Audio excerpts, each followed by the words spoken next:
सद्बुद्धि, सन्मार्ग और कार्य का संकल्प देना, अडिग रहे विश्वास तुम पर, ऐसा अंतः कर देना मेरे हृदय में आने में तुम्हें कोई संकोच न हो। हे गुरुदेव, मुझे नज़रों से दूर कभी न होने देना। हे गुरुदेव, मुझे नज़रों से दूर कभी न होने देना। नमस्कार, गायत्री चिंतन धारा के इस सतत प्रवाह में आप सभी का स्वागत है।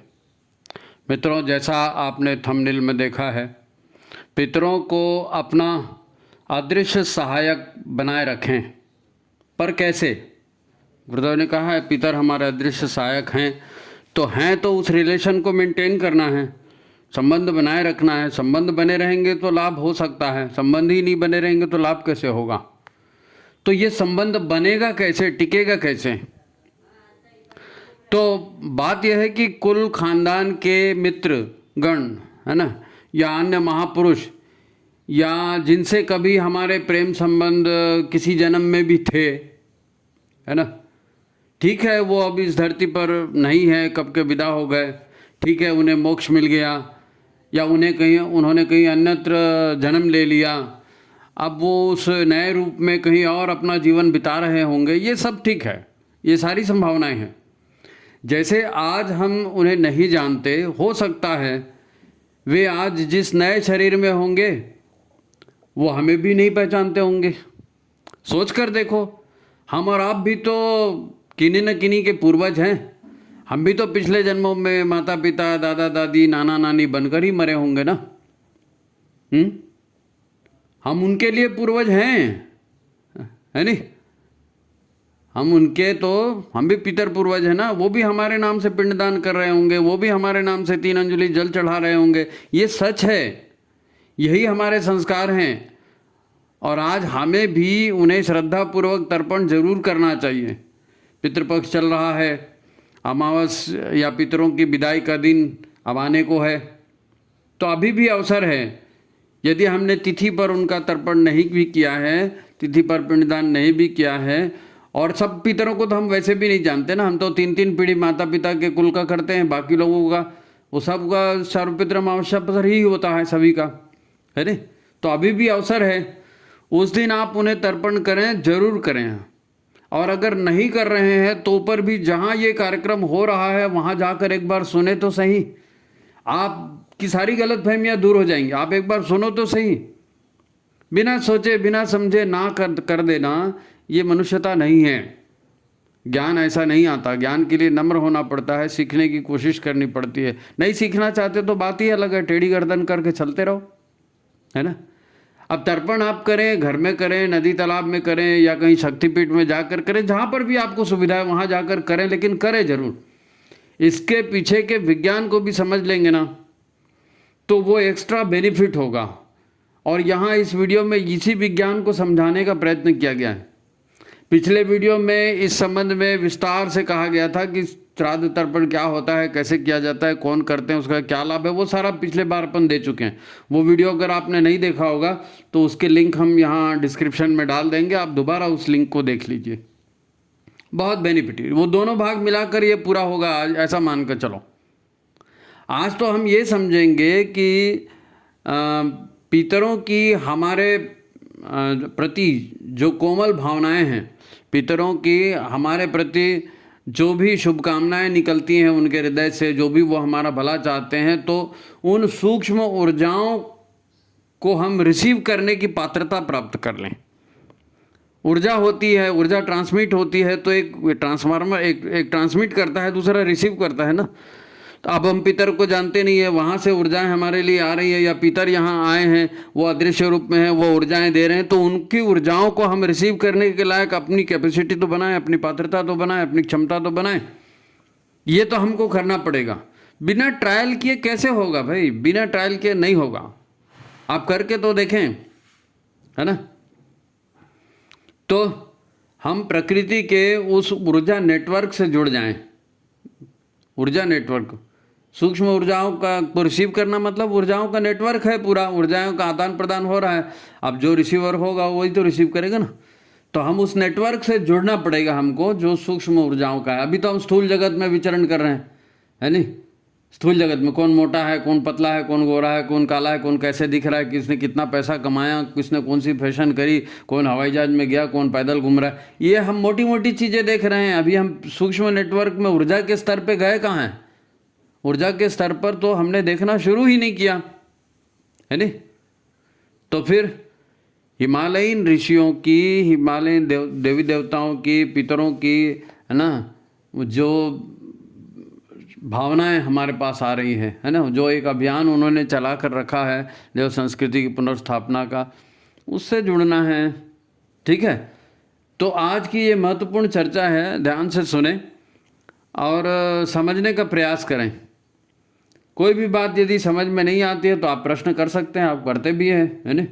जहाँ तक हो सके प्रश्न, कमेंट तो करना है वीडियो में, लेकिन प्रश्न आप करें व्हाट्सएप में करें तो ज़्यादा अच्छा होता है ना, है ना। कमेंट आप कर सकते हैं, कमेंट आपको करना चाहिए।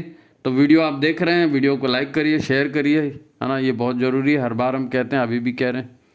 तो ठीक है, सूक्ष्म भाव ऊर्जाओं की वैज्ञानिकता को समझने की शुरुआत, सूक्ष्म ऊर्जाएं हैं, ऊर्जा समझते हैं ना, एनर्जी मिलेगी पितरों से, तब तो उस एनर्जी से आप लाभ उठाओगे ना। तो सूक्ष्म भाव ऊर्जा, भाव मनोभाव की है, मानसिक ऊर्जाएं होती हैं। भाव ऊर्जा के कई रूप हैं, है ना, भौतिक ऊर्जाएं भी हैं और आध्यात्मिक ऊर्जाएं भी हैं। तो सूक्ष्म भाव ऊर्जाओं की वैज्ञानिकता को समझने की शुरुआत हम एक उदाहरण से करते हैं। आपने पुराण कथाओं में, महाभारत में या रामायण में ऐसे प्रसंग सुने होंगे, देखे होंगे कि अमुक ऋषि के आश्रम में शेर और हिरण एक साथ भय रहित होकर विचरण करते थे। अब हिरण तो शेर का भोजन है ना, लेकिन फिर भी दोनों एक साथ विचरण कर रहे हैं। ऐसा क्यों हो रहा है? शेर अपने भोजन को छोड़कर शांति से बैठा है, मतलब ये तो बहुत बड़ी एक विचित्र बात हो गई, है नहीं। तो ये कैसे होता है? ये ऋषि का जो हृदय है, उसकी जो भावनाएं हैं, जो सबके लिए कल्याणकारी है, वो सबके लिए कल्याणकारी भावनाओं का ये प्रभाव है नहीं। ऋषि जो है विश्व शांति की, विश्व कल्याण की भावना प्रखर रूप से रखता है ना, तो वो ही भाव उसके अंदर से प्रसारित होते रहते हैं, आसपास के इलाके में छा जाते हैं। तो शेर भी उसी भाव में आ रहा है, हिरण भी उसी भाव में आ रहा है नहीं। ये भाव ऊर्जा आसपास के क्षेत्रों में इतनी घनीभूत होती थी कि शेर अपना वास्तविक हिंसक प्रकृति जो उसकी है उसको भी भूल जाता था, हैं। और हिरण जो है ये हमेशा शंका करते रहता था, उसको हमेशा डाउट होता था कि कोई मेरे ऊपर आक्रमण न करे। हिरण कैसा चैतन्य रहता है, तो हिरण भी भय मुक्त होकर के वहाँ आश्रम में विचरण कर रहा है, मालूम है कुछ नहीं होगा, है नहीं। तो दया और करुणा के भाव इतनी ऊर्जा रखते हैं जिसकी हम कल्पना नहीं कर सकते। हम जानते तो हैं, कथा कहानियों में हमने पढ़ा, लेकिन हम दैनिक जीवन में उसको महसूस नहीं करते। दैनिक जीवन में हमको केवल भौतिक चीज़ें, बड़ी बड़ी चीज़ें ही दिखती है नहीं। तो दया और करुणा के भाव इतनी ऊर्जा रखते हैं कि गाय जैसा सीधा साधा प्राणी भी अपने बच्चे की जान बचाने के लिए हिंसक शेर से भिड़ जाते, हिंसक शेर से भिड़ जाती है गाय अपने बच्चे को बचाने के लिए। ये भावों की ताकत है, सूक्ष्म ऊर्जाओं की ताकत। ये भाव ऊर्जा की शक्ति जो है ना, सूक्ष्म प्रकृति को इच्छानुसार बदल देती है। प्रकृति सूक्ष्म अणु परमाणु के कण है ना, उनको भाव ऊर्जा बदलने का ताकत रखती है, मादा रखती है। भव हो जाना, तो ऐसी ऊर्जा जो भौतिक कणों को बदलने की ताकत रखती है, वो भाव ऊर्जा है नहीं। तो ये कैसे संभव होता है? भाव ऊर्जा से परिवर्तन कैसे होता है? तो हर प्राणी में उसका अपना एक ऊर्जा तंत्र होता है। हर प्राणी का अपना ऊर्जा तंत्र है। प्राण है, उसमें ऊर्जा है, तो उसका सिस्टम भी है नहीं। और एक तंत्रिका तंत्र यानी नर्वस सिस्टम भी होता है हर प्राणी में। अब ऊर्जा तंत्र जो है, ब्रह्मांडीय ऊर्जा तंत्र की एक छोटी सी इकाई है। अपन पहले भी चर्चा कर चुके हैं कि यत् पिंडे तत् ब्रह्मांडे, जैसे ब्रह्मांड में वैसे ही हमारे शरीर में। तो ब्रह्मांड में भी ऊर्जा का प्रसार होता है, प्रसारण होता है, हमारे शरीर में भी होता है नहीं। तो ये ऊर्जा ब्रह्मांडीय ऊर्जा तंत्र की, हमारे शरीर की जो ऊर्जा है, ब्रह्मांडीय ऊर्जा तंत्र की एक इकाई की तरह काम करता है। जो भी परिवर्तन ब्रह्मांड में या हमारे शरीर में या हमारे आसपास होते हैं, वो हमेशा पहले सूक्ष्म जगत में होते हैं। पहले ऊर्जा के लेवल पे चेंज होता है, पहले ऊर्जा के रूप में चेंज होता है, फिर वही चेंज जो है हमको फिजिकल रूप में, भौतिक रूप में दिखता है नहीं। तो जैसे तूफान आता है, बवंडर आता है, तो इसकी सूचना जो है पहले भाव जगत में, ऊर्जा जगत में हो जाती है। पशु पक्षी पहले से समझ जाते हैं कि तूफान आने वाला है, तो वो अपनी सुरक्षा कर लेते हैं, क्योंकि वो प्राकृतिक ढंग से जीते हैं, उनके रिसीवर हमेशा ऑन रहते हैं। वो ऐसे कषाय कलमश हमारे जैसे भावनाएं कामनाएं पाल कर नहीं रखते। उनका अंतःकरण शुद्ध पवित्र होता है, ब्रह्मांडीय ऊर्जाओं से जुड़ा हुआ होता है। तो ब्रह्मांडीय ऊर्जाओं में जो भी परिवर्तन होते हैं तो ये पशु पक्षी उसको रिसीव कर लेते हैं। हम नहीं रिसीव कर पाते, क्योंकि हमारे अंदर जो है ना बहुत सारी निगेटिविटी, बहुत सारा कचरा भरा रहता है, तो हम सोच के उसको भर लेते हैं। तो इसलिए हमको पता नहीं चलता, लेकिन वो सूक्ष्म जंतुओं को ये सब पता चल जाता है। उनका मन साफ होता है ना, ऊर्जा तंत्र निर्मल होता है। अब ब्रह्मांड से लिंक तभी बनती है, ब्रह्मांड से लिंक, ऐसे कार्बन जम जाएगा तो लिंक टूट जाती है ना। ऐसा ही तब भी होता है जब समुद्र में सुनामी आने वाली होती है। सुनामी समझते हैं ना, समुद्र के लेवल में नीचे भूकंप आता है तो पानी में उछाल होता है, तो बड़ी बड़ी लहरें आती है समुद्र के किनारे और किनारे के गाँव को डुबा देती है, उसको सुनामी कहते हैं। तो समुद्र में जब सुनामी आने वाली होती है तो इसका पता वहाँ रहने वाले पशुओं को पहले से पता चल जाता है कि सुनामी आने वाली है, जान को खतरा है। तो पशु जो है स्वयं ऊंची जमीन पर, पहाड़ों आदि पर जाने का प्रयास करते हैं, तो वहाँ से दूर जाने का प्रयास करते हैं कि ताकि समुद्र की लहरें आए तो वो डूब के मर न जाए।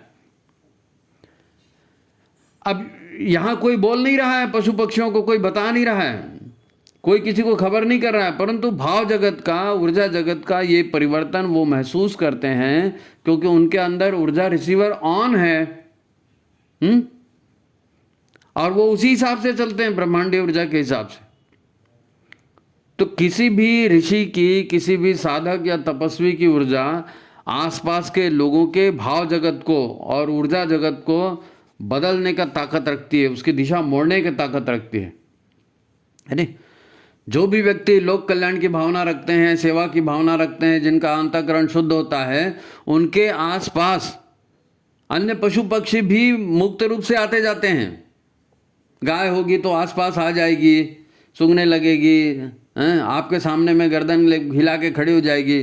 कुत्ता होगा, कुत्ता भी आपके पास आएगा, आपको सूंघेगा, पूछ हिलाना शुरू कर देगा। आप जानते नहीं, पहचानते नहीं, लेकिन वो आपके अंदर की भावना है ना, वो भावनाओं को समझ रहा है, प्रसन्न हो रहा है, इसलिए पूछ हिला रहा है आपके पास आके।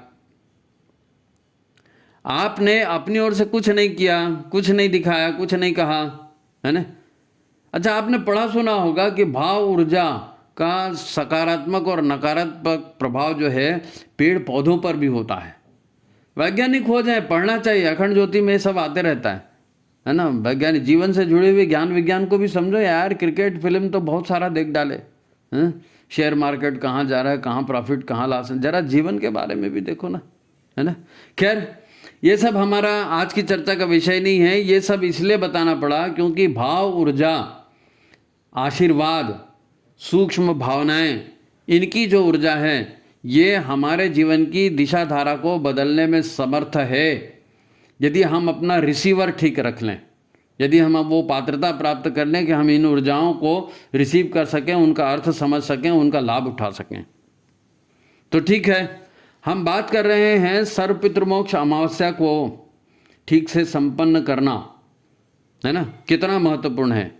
ये बात समझ में आ जाए तो ये जो है अपना एपिसोड ये पूरा हो जाएगा, है नहीं। सर्व पितृमोक्ष अमावस्या का महत्व क्या है और कैसे होता है। दिक्कत क्या है, पितर दिखते नहीं हैं तो उन पर विश्वास नहीं होता। अच्छा, जीवन की या चेतना की अनंत यात्रा के बारे में कोई हमें पढ़ाता भी नहीं, कोई लिखाता भी नहीं, कोई बताता भी नहीं। सब यही समझते हैं कि मनुष्य का जन्म हॉस्पिटल से होता है, मर जाता है, मरघट में जाता है, वहाँ किस्सा कहानी खत्म। ऐसा नहीं है, ऐसा नहीं है। ये पश्चिमी शिक्षा ने सिखा दिया है। वास्तविक जीवन को समझना, यही तो ज्ञान प्राप्त करना है। ये अविद्या वो विद्या कहलाती है। खैर, परंतु हम सब जो है ना इस वास्तविकता को बदल नहीं सकते। हम कहते हैं नहीं सूरज नहीं है, देखो आंखें बंद कर ली तो सूरज थोड़ी खत्म हो जाएगा, चंद्रमा थोड़ी खत्म हो जाएगा। नहीं साहब, हमने आंखें बंद कर लिया। तो तुमने आंखें बंद कर ली तो तुम्हारी बेवकूफ़ी की कोई हद है क्या? तुम कुछ भी कर सकते हो। तो वैसे दुनिया थोड़ी चलेगी, है नहीं। देखो, इसको एक उदाहरण से समझते हैं। एक उदाहरण से समझते हैं, क्योंकि आत्मा, पुनर्जन्म और हमारे पहले के संबंधी और हमारे आने वाले संबंधी और ये कैसे कृपा करेंगे, कैसे कल्याण करेंगे, इसको एक उदाहरण से समझते हैं। इसको एक उदाहरण से, मान लीजिए आप त्रिवेंद्रम में रहते हैं, आपको त्रिवेंद्रम से दिल्ली जाना है ट्रेन से। अब 3 दिन रास्ते में लगते हैं, है ना। आपने ट्रेन में रिजर्वेशन कराया, ज़रूरी कपड़े, खान पान की चीज़ें, पैसे आदि जो भी चीज़ें ज़रूरी थी सब रख ली और अपना सफ़र शुरू किया। अब 3 दिनों तो वेट, मतलब ट्रेन में जो डब्बा है, आपकी जो सीट है ना, वहीं पर बिताना है।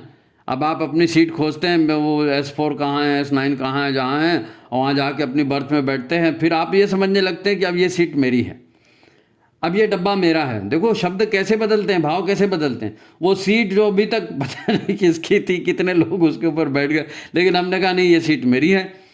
वो डब्बा नहीं मालूम कितना घूम गया, लेकिन कहा नहीं हमारी बोगी है, हमारा सीट है। आप कहने लगते हैं ये मेरी जगह है।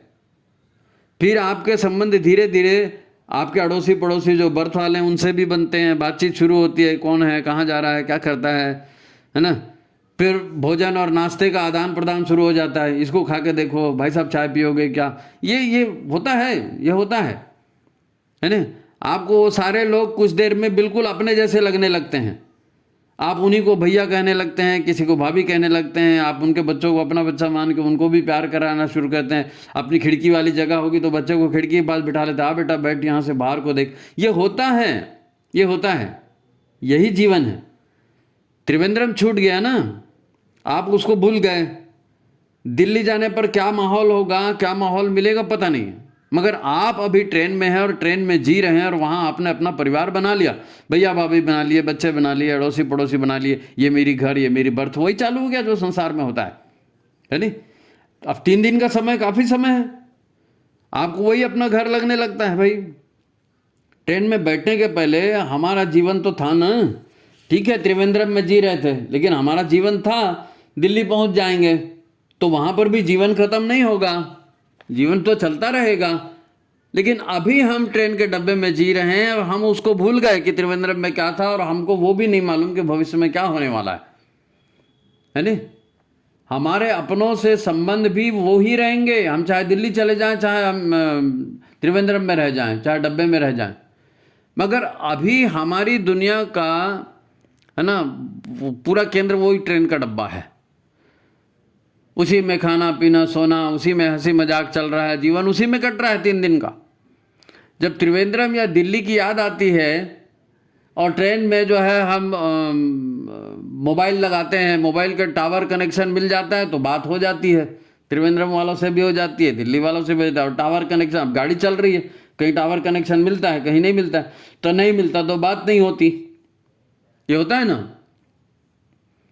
तो आप जब त्रिवेंद्रम वालों से, दिल्ली वालों से मोबाइल पर बात करते हैं, अपनी ज़रूरत की बातें उनको बताते हैं, वो भी अपना काम जो है करने को तैयार हो जाते हैं, आपका काम करने को, क्योंकि आपके उनके संबंध हैं, वो आपके अपने लोग हैं। दिख नहीं रहे हैं तो क्या हुआ, त्रिवेंद्रम वाले दिख नहीं रहे हैं लेकिन वो आपके लिए काम कर रहे हैं, दिल्ली वाले दिख नहीं रहे हैं लेकिन वो आपके लिए काम कर रहे हैं। आपने मोबाइल से उनसे कांटेक्ट किया है, आपकी बैटरी चार्ज है, आपको टावर मिल रहा है, तो ये सारे इच्छानुसार काम आप स्वयं भी कर रहे हैं, उनसे भी करवा रहे हैं। आप वास्तविक दुनिया को इस कहानी से जोड़ के देखो, इस कहानी से वास्तविक दुनिया को, इस जन्म में जो कुछ भी ज्ञान पाया हमने, धन पाया हमने जो कुछ भी लोग पाए, है ना, लोग भी संपत्ति है ना, तो इनका संबंध हमारे प्रारब्ध से है। त्रिवेंद्रम में हमने जो भी लेके चले अपने साथ में, जहाँ पर भी हमने रिजर्वेशन कराया वो सब त्रिवेंद्रम में कराया था ना, तो वो प्रारब्ध है, वो प्रारब्ध हमको मिला है। अब जब तक हम दिल्ली नहीं पहुँच जाते इसी प्रारब्ध को भोगना है, इन्हीं के साथ जीवन बिताना है नहीं। त्रिवेंद्रम से लेकर चले हैं ना, आपको लगता है कि मेरे सामने बैठा जो पैसेंजर है ये ठीक नहीं है, या उसकी शक्ल हमको ठीक नहीं लग रही है, उसकी आवाज़ हमको ठीक नहीं लग रही है, उसका व्यवहार हमको ठीक नहीं लग रहा, लेकिन अब करोगे क्या, अब करोगे क्या। उसने भी रिजर्वेशन कराया और आपके बगल वाली सीट पे है, या आपने भी रिजर्वेशन कराया उसके बगल में। रिजर्वेशन करते समय मालूम नहीं था कि कौन क्या होने वाला है, कौन मेरी पत्नी बनेगी, कौन मेरा पति बनेगा, कौन मेरा बच्चा बनेगा, ये मालूम रहता है क्या इस जन्म में? नहीं मालूम रहता। बस ट्रेन में भी वही होता है, अब आ गए, अब अच्छे पड़ोसी मिल गए तो तकदीर की बात है, बुरे पड़ोसी मिल गए तो वो भी प्रारब्ध की बात है, तकदीर की बात है। अब जब तक आप ट्रेन में हैं उनको झेलना ही झेलना है, ठीक है। आप त्रिवेंद्रम वालों से, दिल्ली वालों से बातें शेयर कर सकते हैं, टावर मिल रहा है तो, टावर नहीं मिलेगा तो वो भी नहीं होगा, है ना। और वो भी आपको आश्वस्त करते हैं कि ठीक है भाई, हम आप हमारे आ रहे, आप बोलो तो ही, आपके लिए जान हाजिर है, ये बोलते हैं ना लोग। दिल्ली तो आओ, आपका हम मूड फ्रेश कर देंगे, वो सारी बोरियत दूर कर देंगे।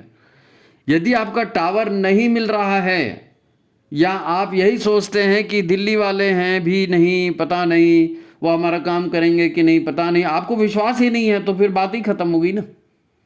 विश्वास ही नहीं है तो बात ही खत्म हो गई है। आप उनसे फिर संपर्क करने का प्रयास ही नहीं करते, तो उज्जवल भविष्य की सारी संभावनाएं आपने खत्म कर दिया। भाई वही मिलेगा आपको जो आपके प्रारब्ध में है, जिसके लिए आप पुरुषार्थ करेंगे। अब आप संपर्क ही बनाना नहीं चाहते तो आपकी मदद कौन करेगा? इसको ऐसा समझो कि वो त्रिवेंद्रम का जीवन था, वो आपका पिछला जन्म है, और वो भी एक सच है, पिछला जन्म भी एक सच है। और जो वहां आपने कमाया था वो आपके साथ अभी ट्रेन में है, आप उसका भोग कर रहे हैं।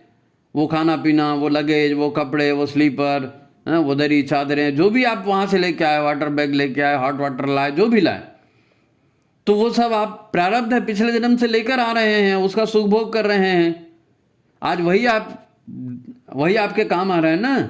कल आप दिल्ली पहुँचेंगे, अब मोबाइल की बैटरी आपकी ऊर्जा है, टावर के माध्यम से आपने दिल्ली वालों से बात करके अपनी समस्याओं का समाधान उनको बताया, उन्होंने भी मदद करने का आश्वासन दिया, वो मदद कर भी रहे हैं।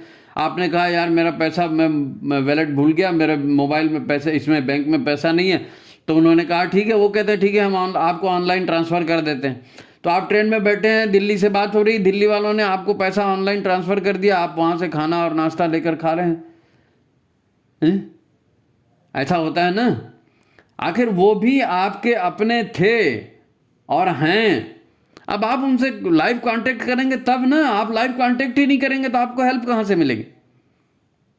आप दिल्ली वाले अपने पितरों से अच्छे संबंध रखो ना, दिल्ली वाले पितरों से अच्छे संबंध रखो। नहीं साहब हमने तो देखा नहीं, हम तो दिल्ली में पहली बार जा रहे हैं, नहीं रखना है संबंध, मत रखो, तुम्हारी मर्जी। नहीं मानते मत मानो, तुमको लाभ चाहिए ना दिल्ली वालों से, भविष्य के जीवन वालों से, पितरों से, तो कोशिश तो करनी पड़ेगी।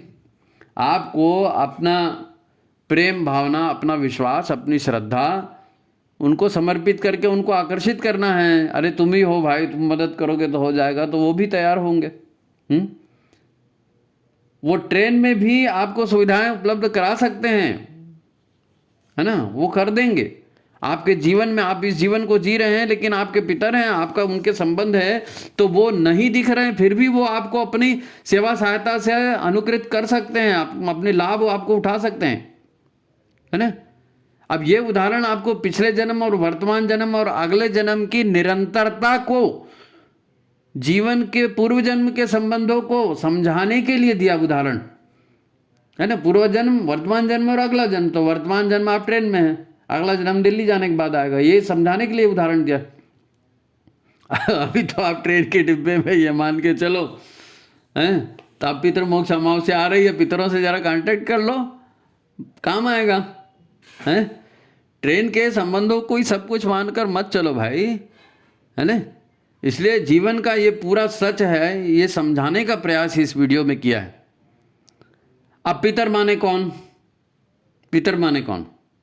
हमारे मातृकुल के, हमारे पितृकुल के वो लोग जो मर खप गए, जिनका नाम भी हमको कभी मालूम रहता, कभी नहीं मालूम रहता, वही पितर हैं। तो ऐसी बात नहीं है। सभी पितरों की आत्माएं भटक रही हैं और सब आपसे खाना मांग रहा है, कोई जूते मांग रहा है, कोई छत्ता मांग रहा है, कोई गाय मांग रहा है, ऐसी भी बात नहीं है। फ्रैंकली वास्तविकता को समझो, वास्तविक जीवन से केवल अपने दिमाग के घोड़े मत दौड़ाओ, थोड़ा तर्क भी लगाओ, ज्ञान भी लगाओ। देखो हमारा वास्तविक जीवन जो है ना, वो हमारी आत्म चेतना की यात्रा है, चेतना की अनंत यात्रा, ये जीवन है।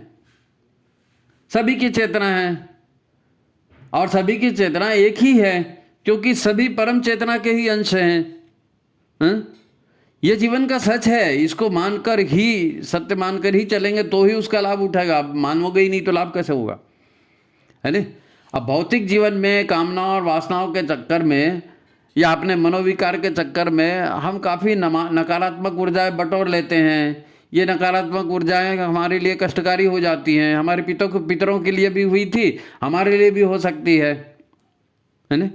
अब हमारे जिन संबंधियों को अपनी कामना पूर्ति का कष्ट ज़्यादा है, उनके लिए या उनके नाम से हम श्राद्ध तर्पण करते हैं, ज्ञान यज्ञ करते हैं, दान पुण्य करते हैं, अनुष्ठान करते हैं, जल समर्पित करते हैं तृप्ति के लिए, है नी।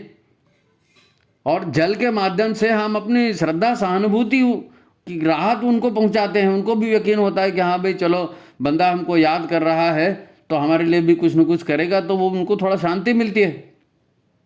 परंतु अभी पितरों की चेतना तो भटकती नहीं है, वो नया शरीर भी पा जाती है, तो भी हम उनके लिए तर्पण करते हैं, तो भी हम उनके लिए पिंडदान करते हैं।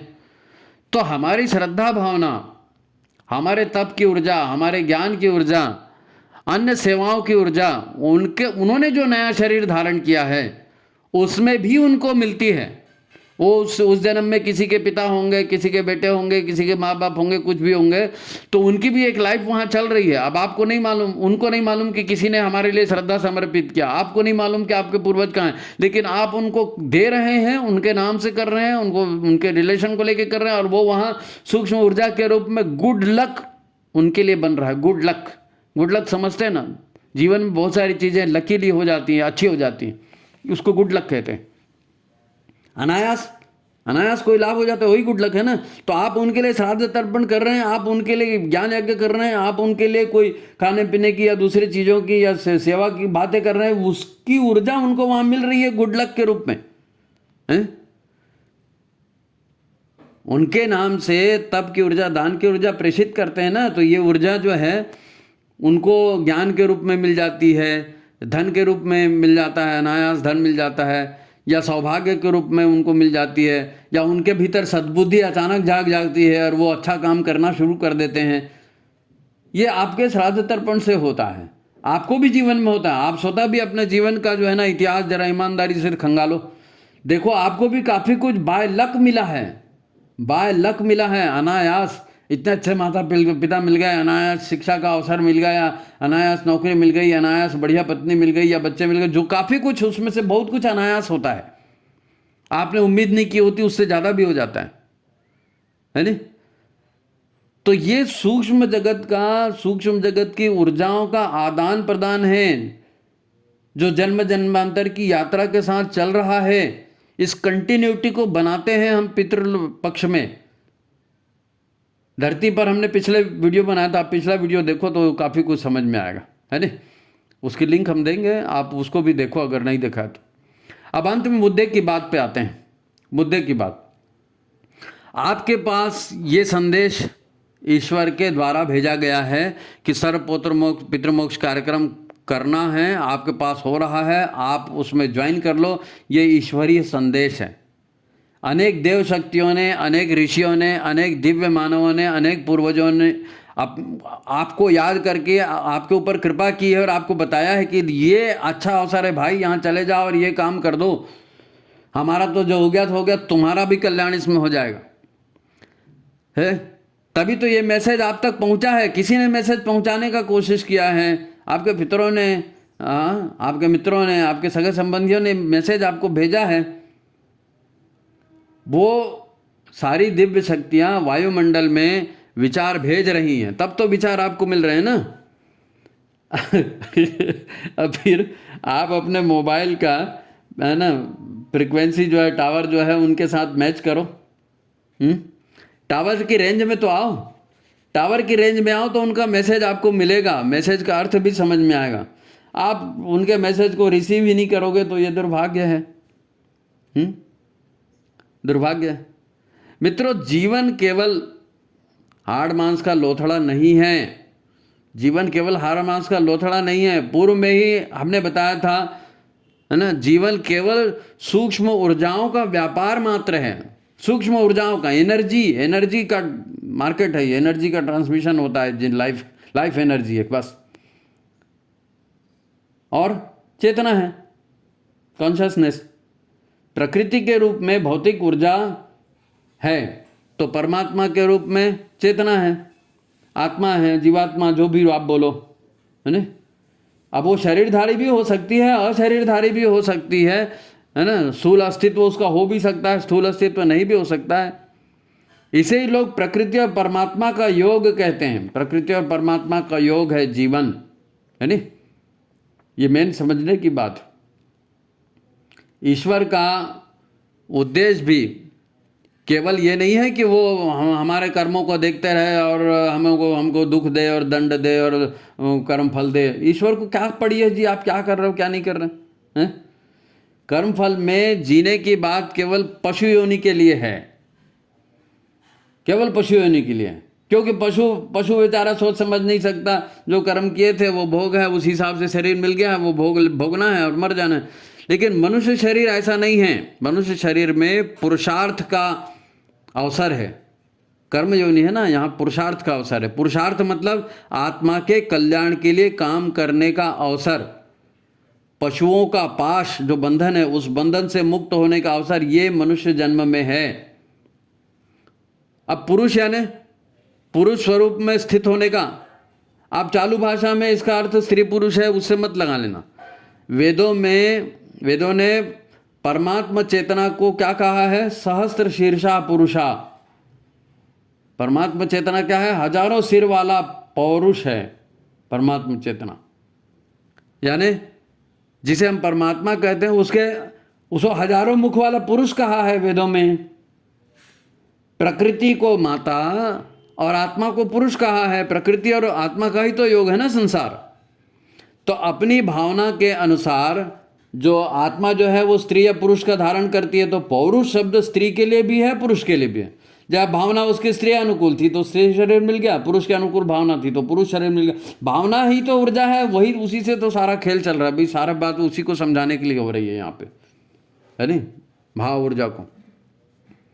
तो ये सब जो कुछ भी कहा गया है ना, वो आप अपनी आत्मचेतना और हमारे जैसे अन्य शरीरधारियों की आत्मचेतना के विकास के उन्नति के लिए है, सबके सामूहिक कल्याण के लिए ये तंत्र ऋषियों ने बनाया है श्राद्ध तर्पण का।